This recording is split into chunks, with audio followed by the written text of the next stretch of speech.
Alam niyo, lagi naming ipinapaalala sa iglesia ang mga bagay na ating kinakaharap sa buhay nito sa ating panahon.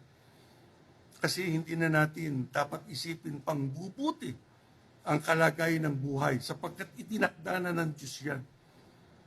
Sapagkat malapit na ang araw ng ating kaligtasan.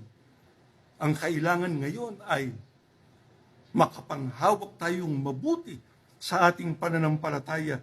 Huwag tayong makabitiw ang dapat nating ipagmakaawa sa ating Panginoon. Na yung kanyang pagliligtas, sana'y mamalagi sa ating buhay.